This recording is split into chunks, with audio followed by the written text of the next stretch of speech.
کہ تم اس شخص کے راستے پر چلو. دیکھیں اللہ تعالیٰ کسی عام شخص کے راستے پر چلنے کو کہہ رہا ہے. نبی کی اتباع کی اس آیت میں بات ہی نہیں ہو رہی. وَاتَّبِعْ سَبِيلَ مَنْ أَنَابَ إِلَيَّ، جو بھی میری طرف رجوع کر چکا ہے اس کے پیچھے چل پڑو. اعوذ باللہ من الشیطان الرجیم، بسم اللہ الرحمن الرحیم. اللہم صلی علی سیدنا محمد معدن الجود والکرم آلہ وسلم. سامعین و ناظرین اکرام، السلام علیکم ورحمۃ اللہ وبرکاتہ. آج کا ہمارا موضوع یہ ہے کہ ہم راہ راست پر کیسے آ سکتے ہیں. دیکھیں راہ راست پہ آنا جو ہے یعنی یہ ہماری ضرورت ہے. انسان یا تو راہ راست پر ہوگا یا نہیں ہوگا. تو راہ راست پہ آنے کے لیے ضروری ہے کہ آپ اپنی منزل کو پہچانیں. راہ راست کا مطلب کیا ہے؟ راست مطلب سیدھا، راہ مطلب راستہ، سیدھا راستہ. سیدھے راستے پر آنے کے لیے ضروری ہے کہ آپ منزل کو پہچانیں اور صحیح منزل کا انتخاب کریں. یہ بات جو ہے یہ بھی سوچنے کے قابل ہے کہ راہ راست کتنی ہے، سیدھے راستے کتنے ہیں. سیدھا راستہ جو ہے نا وہ ایک ہے.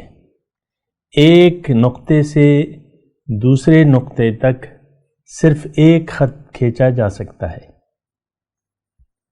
وہ ہے صراط مستقیم، سیدھا راستہ. باقی تو راستے یعنی باقی تو ہو ہی نہیں سکتے. یہ مسلمہ اصول ہے کہ ایک نقطے سے دوسرے نقطے تک صرف ایک خط کھینچا جا سکتا ہے. تو راستہ ایک ہے اور وہ دین کا راستہ ہے، وہ اللہ کا راستہ ہے، وہ قرآن کا راستہ ہے، وہ نبی کا راستہ ہے. یہ سب ایک ہی چیز ہے، یہ بات نوٹ کر لیں. نبی کا راستہ، قرآن کا راستہ، دین اسلام کا راستہ، کسی بھی نیک شخص کا اتباع، کسی بھی نیک شخص کے راستے پر چلنا اور اللہ کا راستہ، یہ سب ایک ہی چیز ہے. حضور صلی اللہ علیہ وسلم نے فرمایا ہے کہ اصحابی کالنجوم بأیہم اقتدیتم اہتدیتم. میرے صحابہ جو ہے وہ ستاروں کی مانند ہیں، جس کی بھی تم اتباع کرو گے، جس کے راستے پر چلو گے تم منزل کو پہنچ جاؤ گے. اب صحابہ جو تھے حجۃ الوداع میں تو تھے کم از کم 1,24,000. تو اس کا مطلب کیا ہے؟ وہ 1,24,000 صحابہ کے راستے جو ہے وہ اتنے راستے ہو گئے؟ نہیں، ان سب کا راستہ ایک تھا. تو یہ بات ذرا محسوس کریں. بعض جو لوگ جو ہیں جو تعصب میں ہیں وہ تھوڑا سا غلط سمجھتے ہیں اس چیز کو کہ کسی بھی نیک شخص کی راستے پر چلنا وہ الگ چیز ہے اور اللہ کے راستے پر چلنا وہ الگ چیز ہے. الگ الگ نہیں ہے، راستہ ایک ہے. اور یہ دیکھیں قرآن میں بھی اللہ تعالیٰ نے یہ بات فرمائی ہے کہ وَاتَّبِعْ سَبِيلَ مَنْ أَنَابَ إِلَيَّ، کہ تم اس شخص کے راستے پر چلو. دیکھیں اللہ تعالیٰ کسی عام شخص کے راستے پر چلنے کو کہہ رہا ہے. نبی کی اتباع کی اس آیت میں بات ہی نہیں ہو رہی. وَاتَّبِعْ سَبِيلَ مَنْ أَنَابَ إِلَيَّ، جو بھی میری طرف رجوع کر چکا ہے اس کے پیچھے چل پڑو. بات تو بڑی سمجھنے میں آنے والی ہے اور آسان ہے، اس میں تو کوئی مشکل نہیں ہے. بہرحال تو دیکھیں میں آج کا جو ہمارا موضوع ہے وہ یہ ہے کہ ہم راہ راست پر کیسے آ سکتے ہیں. اگر اللہ آپ کی منزل نہیں ہے تو آپ راہ راست پہ نہیں آ سکتے. یہ ایک بنیادی بات ہے، نوٹ کر لیں. بہت سے لوگ یہ کہتے بھی ہیں کہ یار یہ نیکی جو ہے یہ ذرا مشکل ہے ہمارے لیے، اور خواہشات کو مکمل طور پہ چھوڑ دینا اور مکمل اسلام میں داخل ہو جانا یہ تو بڑا مشکل ہے.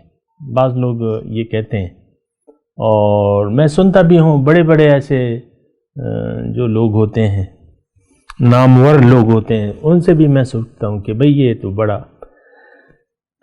اور وہ شاعر نے شعر بھی کہا ہے نا کہ یہ بہرحال اس کو چھوڑ دیں، شاعر کے شعر کو چھوڑ دیں. میں آپ کو کہہ رہا ہوں کہ سیدھا راستہ آپ دیکھ لیں. سیدھے راستے اور ٹیڑھے راستے میں تو آپ کو پتہ چل جائے گا یہ الفاظ سے.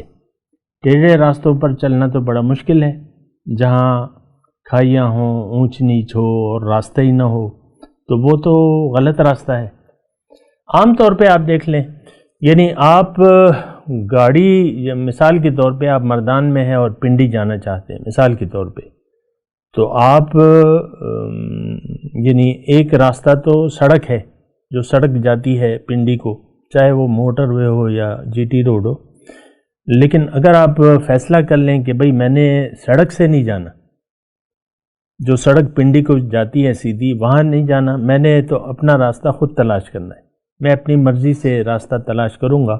اور آپ کے پاس گاڑی بھی ہے اور گاڑی میں آپ کے بچے بھی ہیں، اس میں ایک دودھ پیتا بچہ بھی ہے جو کہ تنگ ہو رہا ہے سفر سے، تو آپ دیکھیں آپ نے کتنا مشکل فیصلہ کر لیا.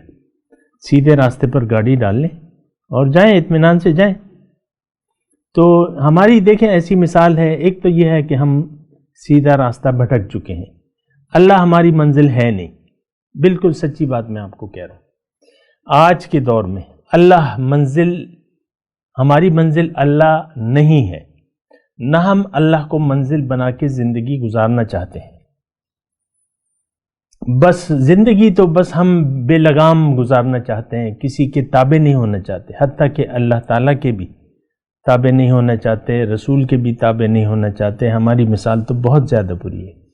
اپنے اللہ سے ہم کٹ چکے ہیں اور اپنے رسول سے بھی کٹ چکے ہیں. تو جب اللہ اور رسول سے ہی آپ کٹ گئے تو پھر جو ہے معاملات بڑے مشکل ہو جاتے ہیں. پھر کیا نتائج ہوں گے؟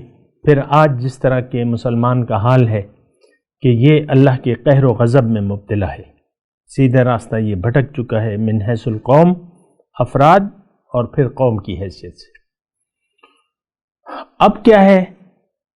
اب یہ مغلوب ہے، شکست خوردہ ہے. آج دیکھ لیں ہندو، یہود، عیسائی ہم پر غالب ہیں، ان سے ہم ڈرتے ہیں. یہ مسلمان یہ تو مسلمان نہیں ہے. ایسا تو مسلمان ہو نہیں سکتا جو اللہ کے سوا کسی سے ڈرے. تو اللہ تعالیٰ نے کہا ہے کہ فلا تخافوہم وخافونی، ان سے مت ڈرو، غیر سے مت ڈرو، مجھ سے ڈرو.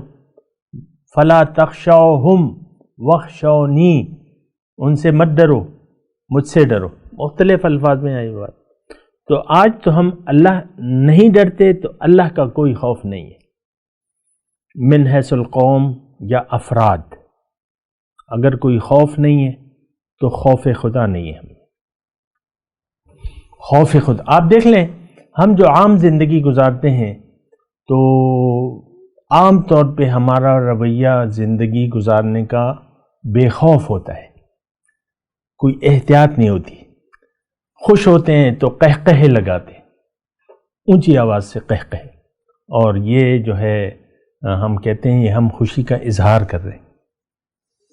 اور اگر کوئی غم ہوتا ہے تو دل گرفتہ ہو جاتے ہیں اور پھر روتے ہیں.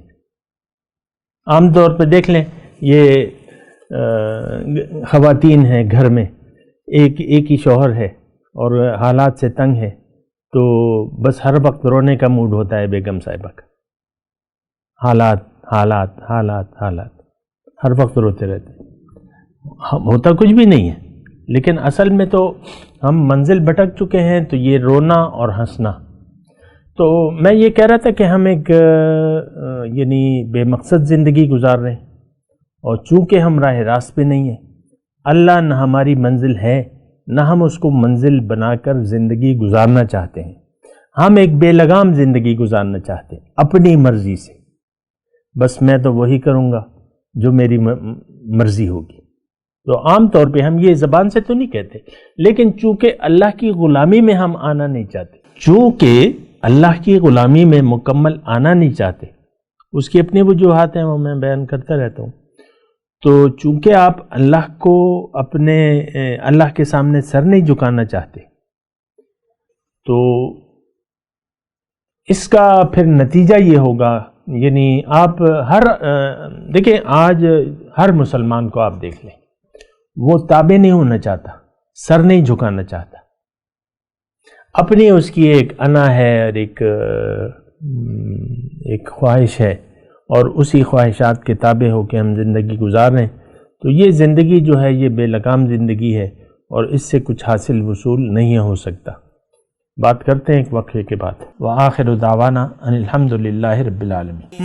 مولایا صلی وسلم دائما ابدا علی حبیبک خیر الخلق کلہم